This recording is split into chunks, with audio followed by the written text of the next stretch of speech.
It started with a door I wasn't meant to walk through, fluorescent lights, beige carpet, a room full of suits and smirks, most of whom didn't bother looking up when I entered. The kind of place where power didn't just sit, it stared back. I wasn't supposed to be there. Not because I lacked the qualifications, my degrees were on the wall, and my work ran deeper than most of theirs combined, but because I didn't fit the profile. Wrong background, wrong clothes, wrong face. It was a preliminary meeting for city council endorsements. Candidates, mostly handpicked by donors, and whispered into the race by men who played kingmaker behind coffee cups and closed doors, stood at the front. I stood in the back. Not because I was late, because no one saved me a seat. The chair of the committee glanced over his clipboard and said, without even checking, "Observers to the back, please." I cleared my throat. I'm not observing, I'm declaring. Heads turned. One man, probably older than the Constitution, laughed under his breath. Someone else said, "You can't just declare. You need a sponsor, a party lead signature, and approval from the district office." I nodded. "I have all three." Silence. I stepped forward and placed my paperwork on the table. Stamped, signed, verified. They skimmed it like it might catch fire. Then the woman next to the chair leaned in and whispered, "She really did it." The chair blinked. Once. Then said, "Well, we'll see how far she makes it." That was their way of saying, "We'll make sure you don't." But what they didn't know, what they never bothered to ask about women like me, was that I didn't show up to fit in. I showed up to run things. I left that room with no handshake, no welcome, no polite nod. But I walked out with something more dangerous. Intention. They underestimated me. They thought the paperwork was the hard part. They thought being ignored would shake me. But I was raised to fight for space. And now that I was in the race, I wasn't just going to campaign, I was going to rebuild the rules they played by. It was the second week of my campaign when I heard it for the first time, not whispered, not behind closed doors, but said directly to my face with a smile that assumed I'd take it as a compliment. "You're not what a candidate looks like." I was standing outside a local bakery, shaking hands and passing out flyers printed on the cheapest cardstock I could afford. My logo wasn't polished, my slogan was handwritten. My campaign colours came from leftover ink cartridges. A man in khakis and a golf polo took my flyer, read the name, then glanced up at me. His eyes scanned me like a security system, and his eyebrows lifted as if my existence confused him. Then he said it, just like that, like he was commenting on the weather. "You're not what a candidate looks like." I smiled, the kind of smile that stretches without softening. "And what does a candidate look like to you?" I asked. He shrugged. "You know, older, more experienced, someone polished." Polished. He meant someone who knew how to blend in, someone who didn't make the room shift when she walked in. I leaned in a little. Maybe that's the problem. He blinked, caught off guard, and I walked away before he could respond, because I wasn't there to change his mind. I was there to remind the people around him that his idea of power was outdated. That week, 3 more people said variations of the same thing. "Are you sure you're ready? Politics is rough. You're brave for trying." Trying. As if I were playing dress up. But I wasn't trying. I was moving. And the ones who couldn't see it were the ones who'd spent too long in rooms that echoed their own voices back to them. I wasn't raised in those rooms. I was raised at kitchen tables where rent was a topic and politics was a punchline. And still, here I was. Not because I wanted to be someone, but because I wanted someone like me to finally be seen. So the next time someone looked at me sideways and said, "You're not what a candidate looks like," I said, "Not yet, but soon every candidate will look more like this." It wasn't a full laugh, not belly deep, not roaring. It was worse. It was that polite, sharp exhale men make when they don't want to look disrespectful but can't help themselves. The kind of laugh that says, "This won't take long." It happened at the Chamber of Commerce Candidate Forum, my first public appearance next to the real contenders. 3 of them, polished suits, $500 haircuts, each one backed by decades of favors and checkbooks with names like Friends of Progress and Citizens for Stability. I wore a blazer I got on clearance and heels that scuffed on one side. And when they called my name, no one clapped, just that small collective breath that feels like waiting for a car to stall. I stepped up to the podium, adjusted the mic, and I saw it. The chair of the board whispering to the moderator, the incumbent smirking at his notepad, the news reporter shifting her camera a little away from me. That's when the laugh came. A single chuckle, the man to my left, one of the frontrunners. I turned and said, right into the mic, "Something funny?" He looked up, surprised I'd called it out. He raised his hands.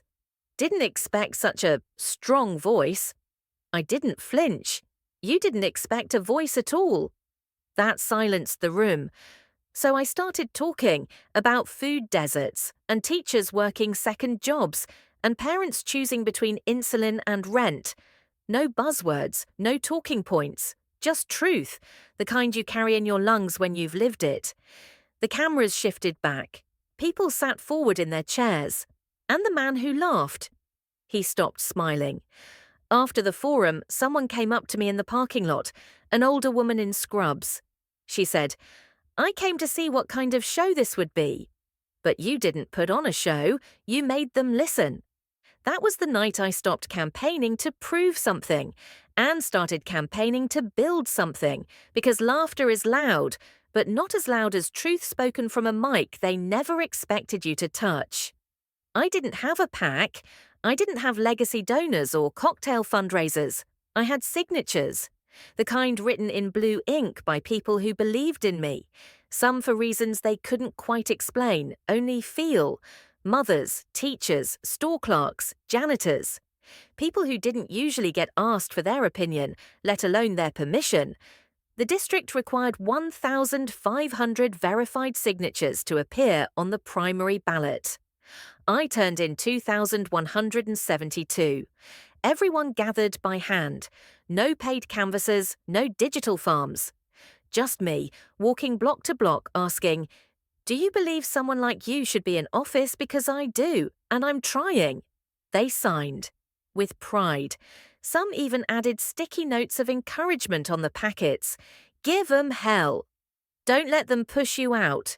You've got my vote and my daughter's." But 3 days later, I got a call. "Your petition's been challenged." By who? Anonymous, they said. But I knew better. They weren't just challenging signatures, they were challenging legitimacy.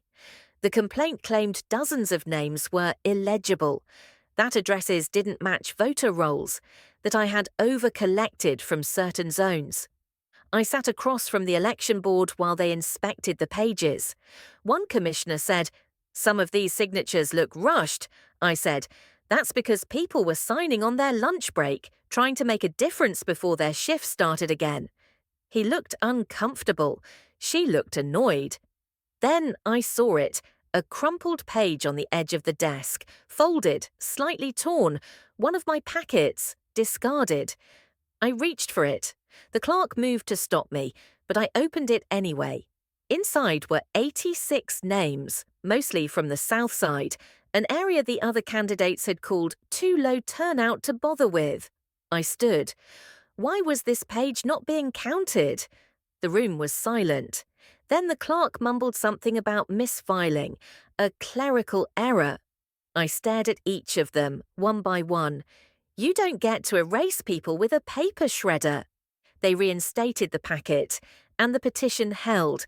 I made the ballot, but I walked away knowing they weren't afraid of my name. They were afraid of the names standing behind me. Because when you come from a place where your voice is ignored, your signature becomes a weapon. And mine had just drawn blood. It was the fundraiser I wasn't invited to. The one they called unofficial, which meant for insiders only. A gala at the Lakeside Country Club, wine glasses that cost more than my entire campaign print budget, tables filled with donors, city developers, and men who thought politics was just real estate with a nicer podium. My name wasn't on the guest list, not by accident, by design. My opponent, Troy Bennett, was the guest of honor, Harvard tie, polished sound bites, the kind of man whose campaign video showed him shaking hands in neighborhoods he'd never lived in. When I showed up in a borrowed dress and heels that blistered by the second hour, the woman at the entrance stopped me with a clipboard smile. "Name?" I told her. She scanned, frowned. "You're not on the list." I leaned slightly forward. "I know, I came to make one." She blinked. I walked in anyway, not storming, just steady, like I belonged, because I did. I didn't talk to the donors, I talked to the servers, the maintenance guy. The bartender who whispered, "Are you really the one running with no money and no husband in your promo videos?" I smiled. "Yep, just me. And a few thousand people who are sick of being left off lists like this." He nodded, then reached into his vest and pulled out a napkin. On it, 4 names. 4 people from the neighborhood he grew up in, folks with reach, respect, and nothing to lose. "Talk to them," he said. "They're tired of Bennett acting like he owns the place." I did, and they talked to others. Within a week, I had my own fundraiser, held in a converted auto shop, plastic chairs, neon lights, no catering, just tamales from Rosa's Kitchen and lemonade in repurposed mason jars.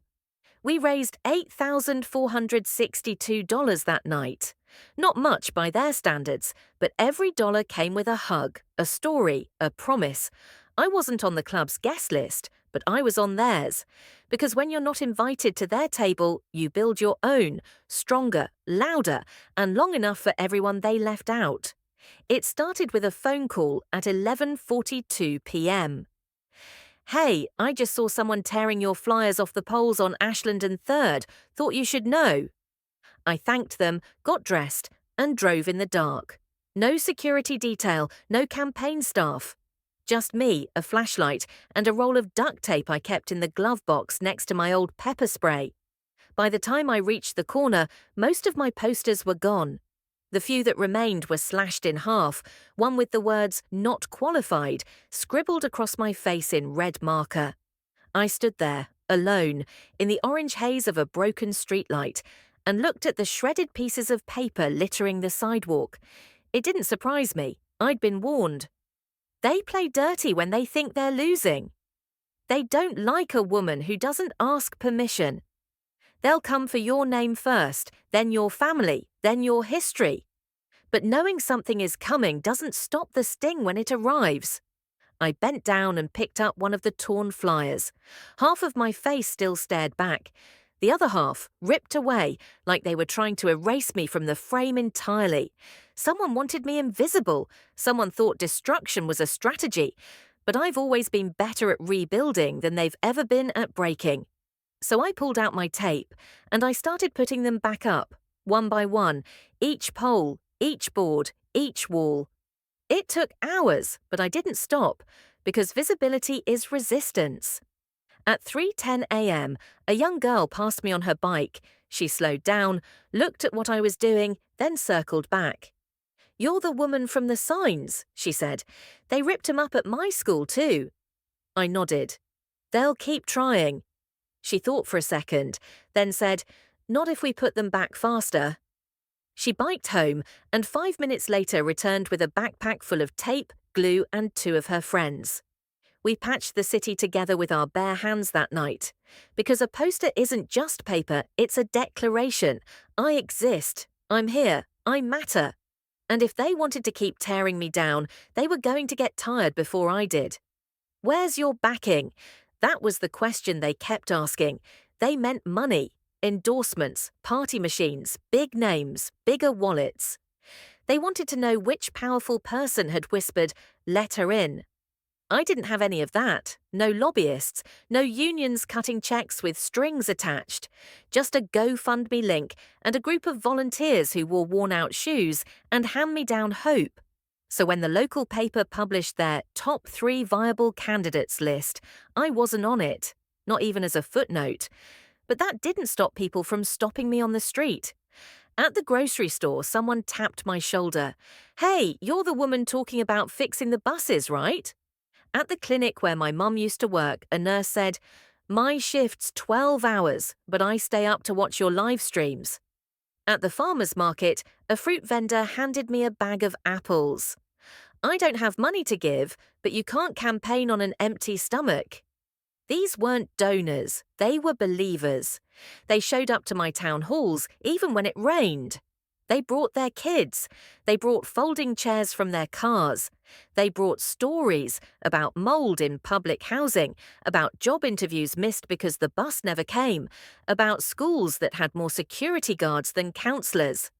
They brought pain, and I listened, because that was my job long before I filed any paperwork. One woman named Nia, a single mum of 3, showed up every Saturday to hand out flyers. She brought her kids with her, gave them clipboards, and said, "We're not volunteers, we're voters." I didn't have traditional backing, but I had a community that cooked for me, printed for me, marched with me. When my car broke down, someone donated theirs. When my printer ran out of ink, the local librarian let me use the office copier at midnight. We made banners out of old bed sheets. We held signs written with leftover school paint. We turned porches into podiums. They said I was running alone, but every time I showed up, I came with an army of people who had never been invited into the room before. They didn't just have my back, they were my back. And every single one of them reminded me why I was in this race. Not for permission, but for power that belonged to all of us. 3 days before the first district-wide debate, I got the call. "Due to scheduling conflicts, the forum has been cancelled." I paused. "What kind of conflicts?" The voice on the other end hesitated. A few candidates couldn't confirm availability. I already knew who they meant, Troy Bennett, and the others who didn't want to sit next to me on a public stage. Not because they feared what I'd say, but because they feared people might actually listen. That night, my inbox filled with messages from supporters. "What happened to the debate? I cleared my whole schedule for this." "Are they trying to silence you?" Yes, they were. And they weren't even being subtle about it. So I didn't wait for permission. I hosted my own debate. We called it the People's Forum, held at the old Community Recreation Centre. No RSVP needed. Just a mic, folding chairs, and a promise. No spin, just answers. We live-streamed it from 5 cell phones.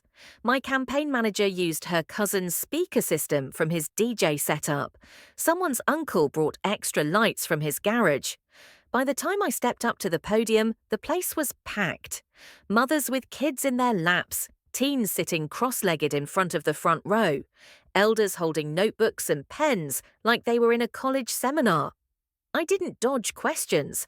I didn't recite rehearsed talking points. I told the truth, even when it was messy, even when it meant saying, "I don't have that answer yet, but I know the right people to ask."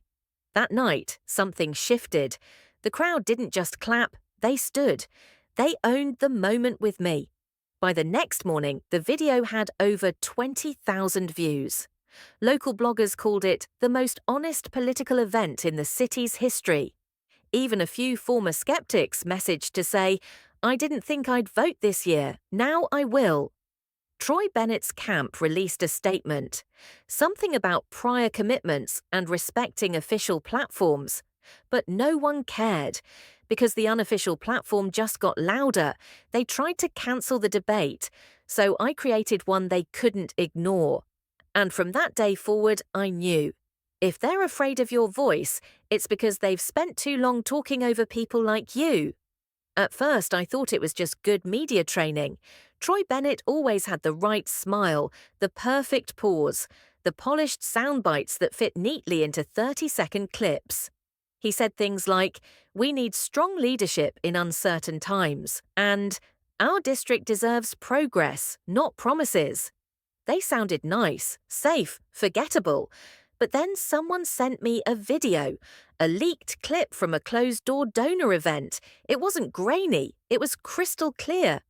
Troy was standing in front of a teleprompter, rehearsing lines, only they weren't his lines.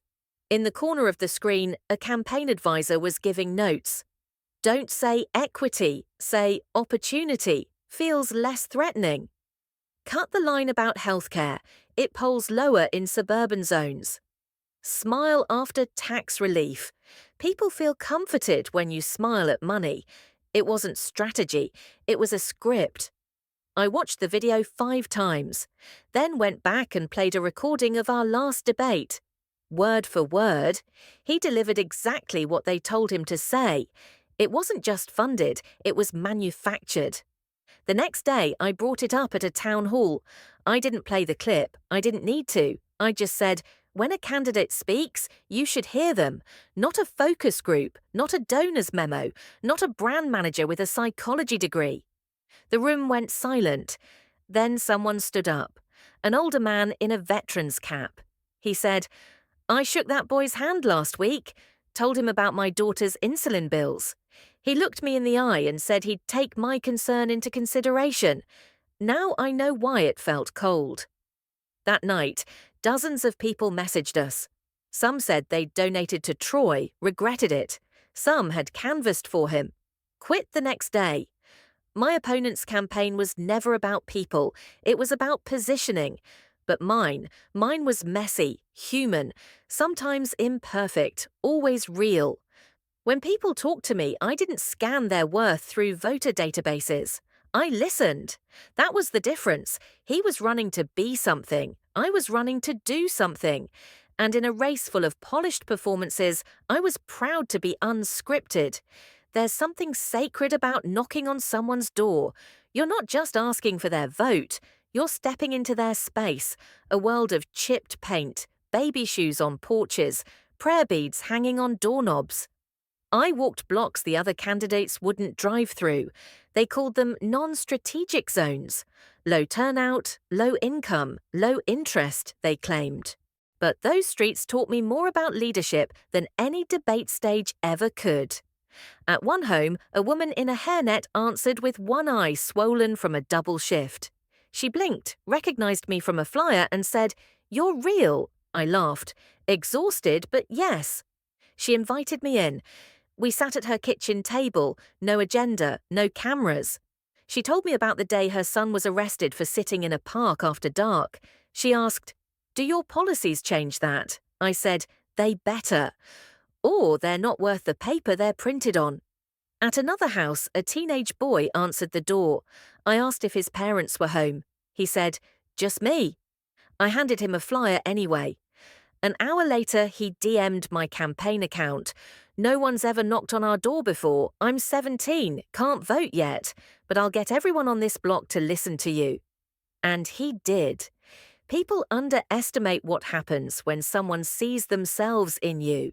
Not because you have power, but because you came to them without pretending you were above them. In those neighborhoods, they didn't want promises. They wanted presence. I knocked on a door that had eviction notices taped to the side. An older man opened it slowly. He had 2 fingers missing, a cane in his left hand. I started my pitch, but he stopped me. "You already got my vote," he said, "not because I agree with everything, but because you showed up when the rest of them never have." That's when I knew I wasn't campaigning anymore. I was connecting. They may have had money, but I had footsteps, hundreds of them, worn into pavement. Each one a message. You matter, and I'm willing to prove it. It came in through a burner email, no subject line, no signature, just 1 sentence and 2 attachments. You should know who you're really running against. I was used to spam by then, nasty messages, doctored photos, even threats. But this felt different. The sender wasn't trying to scare me, they were trying to warn me. I opened the attachments. The first was a scanned invoice, $42,000 paid by a construction firm to a PAC affiliated with my opponent's campaign. The second, a memo buried in a zoning proposal signed by Troy Bennett himself, recommending a relaxation of regulatory barriers for that same firm. In plain English, he'd taken money to let them build whatever they wanted. Environmental impact be damned. I stared at the screen for a long time, not shocked, but tired. This wasn't just politics. It was theft, dressed up in buzzwords and backroom smiles. I forwarded the files to my campaign manager. She called me 10 minutes later, whispering like we were in a spy movie. "You realize if we go public with this, they'll come for you harder than ever." "I know," I said, "but if we don't, we're no different than them." We verified the documents, got statements from 2 former city employees, and contacted a local journalist we trusted. He was skeptical until he read the memo. Then he said, "I'll print it, but you better be ready." That night, the story went live. Headline: Bennett-backed deal benefiting donor tied to unsafe housing project. The response was instant. His campaign denied it all, called it a smear, said I was desperate, said I forged the documents. But they underestimated something critical. The sender of that tip wasn't anonymous for long. 2 days later, she came forward. Her name was Rita James, a city clerk, middle-aged, soft-spoken, wore glasses with tape on the corner. She stood in front of reporters and said, "I watched them bury things. I watched them trade policy for favors, but I also watched her knock on my neighbor's door, hand them a flyer, and promise she'd never sell us out." That moment changed the game, not because it proved corruption, but because it proved belief. When someone from inside the system says, "I trust her more than my own boss," you don't just gain voters, you gain momentum. They tried to hide the truth in red tape, but truth has a funny way of finding the light, especially when it's carried by people who are done being silent. The debate was aired live across the district, the kind of broadcast where everyone's grandma, barbershop, and diner has it playing in the background. A moderator with a practiced smile, questions rehearsed down to the syllable, but I felt it walking on stage. They weren't looking for a debate, they were staging an ambush. The panel had 4 candidates, 3 men in suits, and me, brown blazer, calloused hands, and a platform that made them nervous. 10 minutes in, the moderator looked directly at me and said, "There are questions about your experience. Some say you're emotionally reactive, confrontational, even unprofessional at times. How do you respond to that?" It wasn't a question. It was a warning shot. I felt the audience shift. Some held their breath. Others leaned forward, waiting for a crack. I looked right into the camera and said, "You're asking if I get emotional when I see people evicted? Yes. If I confront landlords who leave families in mold-infested apartments? Yes. If I seem unprofessional because I don't pretend injustice is polite? Absolutely." Silence. Then a few claps from the back of the room. Real ones, not from donors, from grocery workers, teachers, single mums watching from folding chairs. The moderator blinked. Troy Bennett leaned in. He said, "With all due respect, leadership isn't about feelings. It's about composure." I turned to him and replied, "Composure didn't fix our roads. Composure didn't stop the budget cuts. Composure didn't keep your donors from poisoning our water. I'm not here to stay calm. I'm here to get things done." That line, it spread, clipped, shared.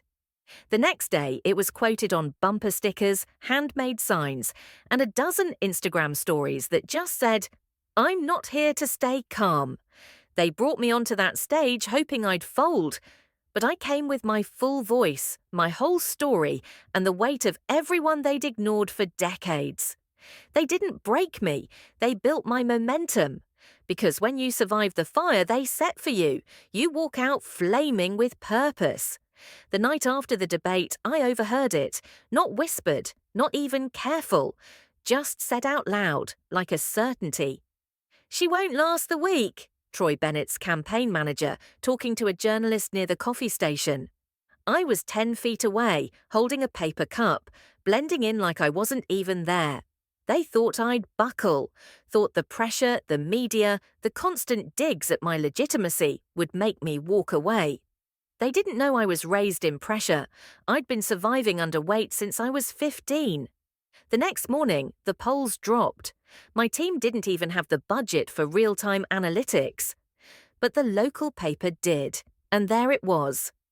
Candidate Harris surges to 28% within striking distance. We stared at the screen like it was a glitch. We had no ad buys, no primetime endorsements, just truth, sweat, and people tired of being talked over. That same afternoon, I walked into a barbershop on the west side.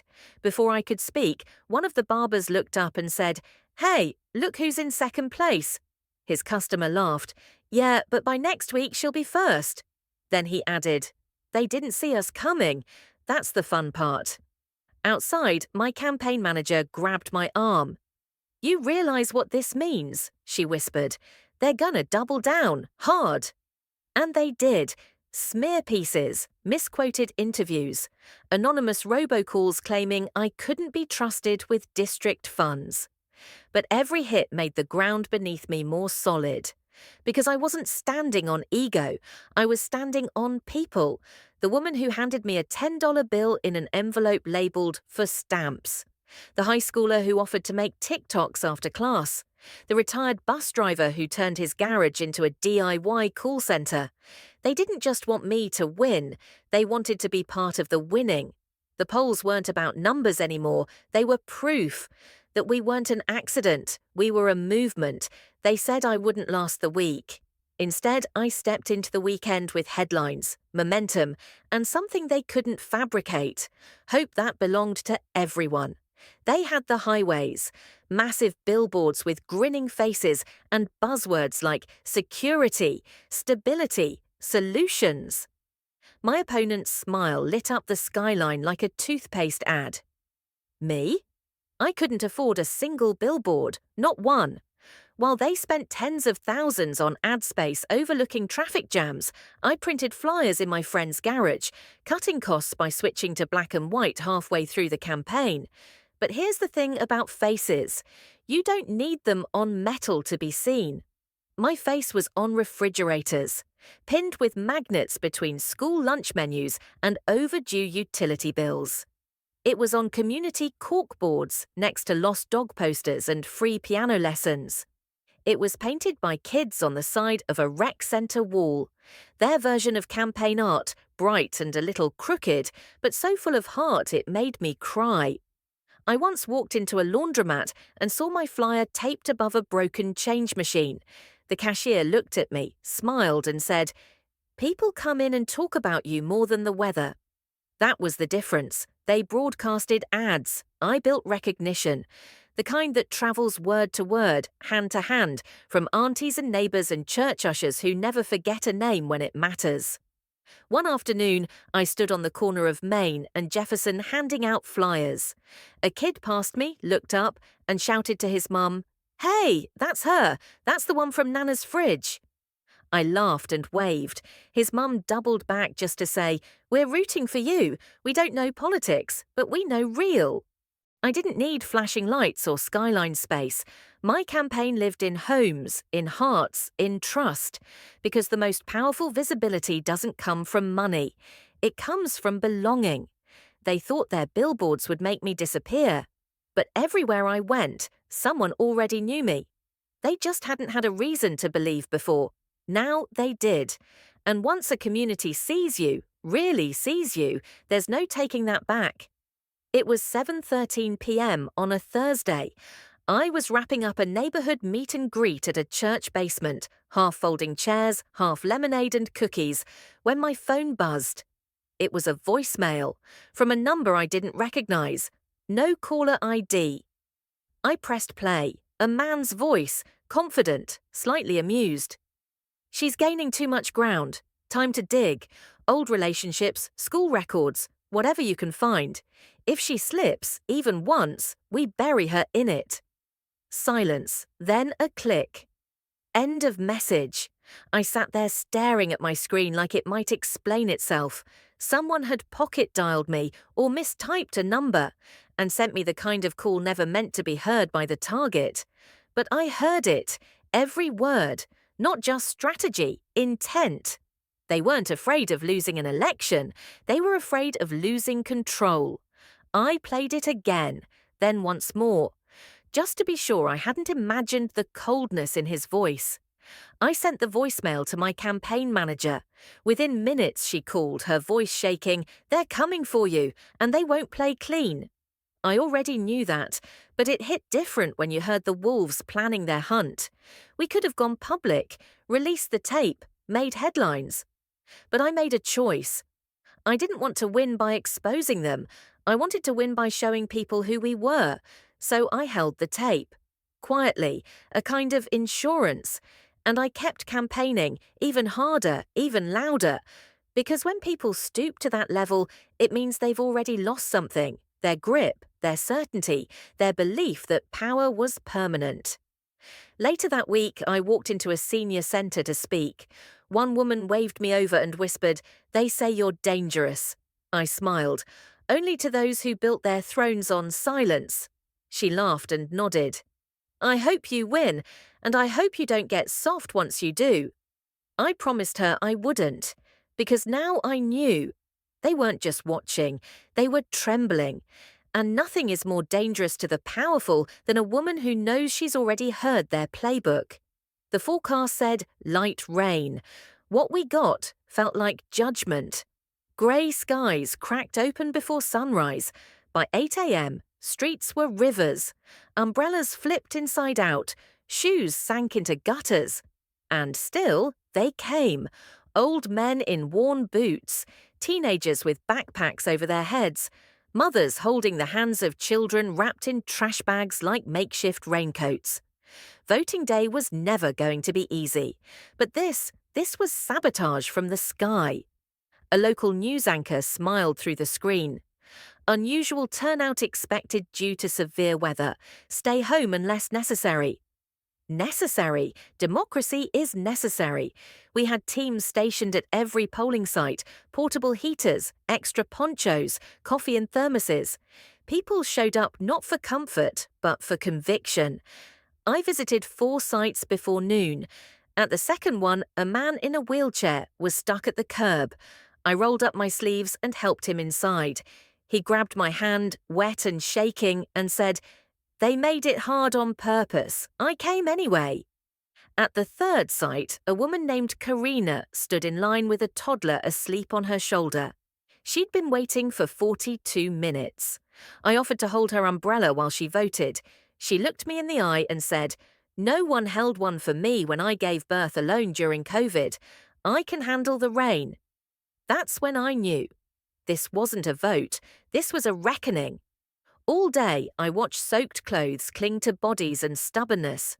I saw neighbours drive each other, wait together, stand as shields against the wind. And every single person who walked out of those buildings left lighter. Not because the rain let up, but because they'd claimed something back. By 7:30 p.m., turnout had already surpassed the last 3 elections, combined. They tried to wear us down with weather. They thought puddles and closed roads would break our will. But they forgot. You can't drown what already rose from the flood, and we'd been climbing from waterlines our whole lives. In the final weeks of the race, something strange happened. At every televised interview, every editorial piece, every mayoral roundtable, they stopped saying my name. Troy Bennett would reference my opponent. Local anchors would say the challenger. Some papers went so far as to call me the other candidate, not Ms. Harris, not even the activist turned candidate, just nothing, like I was a ghost sitting 2 feet away from power, knocking louder every day. I wasn't surprised. It's the oldest tactic in the book. If you don't name her, she doesn't grow. If you don't acknowledge her, she doesn't exist. But what they didn't realize was my name was already everywhere else. Kids shouted it from school buses. A street artist spray-painted it in gold on a boarded-up grocery store. Church bulletins listed me under those to keep in prayer. And when a local DJ played a remix of one of my speeches over a beat, it went viral. Still, the silence on the other side was deafening. Until election night. The room was packed wall to wall. Our headquarters was nothing fancy, just a community centre with folding chairs and borrowed TVs. People brought their own snacks. Someone's cousin DJ'd from a corner. The energy was wildfire. And when the final numbers flashed across the screen, there it was. Lena Harris, 51.4%, Troy Bennett, 47.2% others, irrelevant. The room exploded. People cried. People screamed. People hugged strangers and FaceTimed grandparents. And then, for the first time, Troy Bennett stepped up to the podium at his own watch party, took a deep breath and said it. I concede this race to Lena Harris. Lena Harris, clear, unavoidable, not the challenger, not the other candidate, just me. They'd built walls of silence. I walked through them in heels. They erased me from the narrative. I rewrote the ending. Because when power refuses to say your name and the people chant it loud enough, history is forced to listen. The podium was smaller than I imagined, scratched wood, a little wobbly. Nothing like the grand stages you see on the news. But to me, it felt like a mountain. Because I knew who I was standing there for. The cameras flashed, the mic buzzed. The room, overflowing with people, some still soaked from the rain the day before, held its breath. I looked out and saw them. The nurse who campaigned on her lunch breaks, the teenager who skipped prom to organise canvassing routes, the man who'd been evicted and still came every Saturday to staple flyers to telephone poles. I didn't win this alone, so I didn't speak like I had. I said, this podium isn't mine, it's ours. You knocked the doors, you waited in the storm, you turned silence into a rallying cry. They ignored your voices for years. Tonight you made them impossible to miss. People cried. I cried. I talked about policy, yes, about what came next. But mostly I thanked the people who'd never had their names on yard signs, but had kept this campaign alive with sweat and borrowed coffee makers. I told the story of Ms. Evelyn, 82 years old, who voted for the first time in her life. Of Malik, 16, who couldn't vote but got his whole apartment building registered. Of Rita, the city clerk, who blew the whistle when no one else would. I said their names like medals, because their courage was what carried me here. I ended with this. They tried to erase me, but you etched me into every block, every bus stop, every ballot cast in faith. We didn't just win an election, we claimed a space that was always ours, and dared to stand in it loudly. The applause wasn't just noise, it was a sound years in the making. I stepped down from the podium, but I didn't walk alone. Dozens came with me, hugging, chanting, holding up their own dreams in their hands like torches. That night, we didn't just break a ceiling, we built a floor for others to rise on. The first council meeting after the election felt like walking into a room that had never been mine. Not once, not in decades. The walls were lined with portraits, all men, all stern, all staring past you like they'd never had to earn a seat at the table. Now I had one, and I pulled it out without asking permission. The other council members gave me tight nods. Some didn't look up at all. Troy Bennett wasn't there. He'd resigned from public life to reflect. But the echoes of him still sat in the corners. The agenda was typical: street maintenance, budget reallocations. A public comment period they usually skimmed through, but not this time, because this time they came. People who'd never set foot inside these walls, construction workers in dusty boots, teachers in union shirts, mothers with babies on their hips. One by one, they approached the mic, and the room got loud, not with yelling, but with presence. A young man said, "I've lived here my whole life and never once felt like this building spoke for me until now." A woman held up her eviction notice, not to plead, but to warn that this council would now be held accountable. I watched my colleagues shift in their seats. Some tried to hide it, but they were hearing something new. Power from people who were never supposed to have it. And me? I didn't speak until the very end, didn't need to, because when they finished, I looked across the room and simply said, "Let the minutes reflect that the silence is broken." That line ended up on stickers again. Someone painted it on the Recreation Centre wall. It became a chant at organising meetings. The silence is broken. What does power sound like in a room that never had it?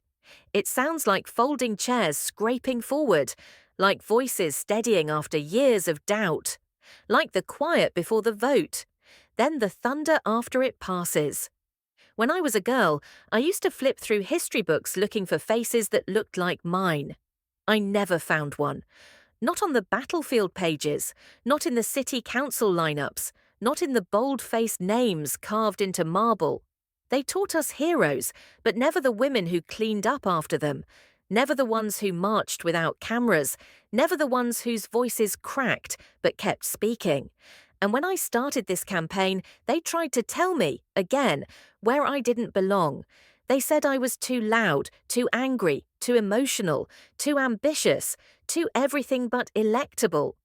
But I ran anyway. Not because I believed I was the exception, but because I knew I wasn't. I was the rule they refused to print, the statistic they ignored, the story they skipped on the evening news. Now I stand at the head of the same table where women before me were asked to pour coffee, not policy. And I write laws, I write grants, I write budgets that include people they used to call extra. But most importantly, I write a future with my name on it. A future where no little girl flips through pages wondering if she's just a footnote. A future where knocking on doors doesn't feel like begging for permission, but claiming what's already yours. A future where the word electable doesn't mean palatable, but principled. Where the podium doesn't demand your silence, but amplifies your song. I walk into schools now, and children shout my name like it's normal, because it is, because they made it so. I don't need a statue, I don't need a plaque. I have park benches named after volunteers who gave their last $5. I have scholarships in memory of elders who didn't live to vote but prayed I would win. I have voices, echoing, building, rising. That's louder than applause. That's louder than billboards. That's louder than the history that tried to forget me. They erased me once. But I came back in ink, in vote tallies, in songs, in heels that echo louder than anything they ever built to shut me out. And now, every time I sign a bill, every time I open a session, every time I look into the crowd and see someone who never thought they'd matter, I remember I wasn't just elected, I was claimed by a future that refused to forget me.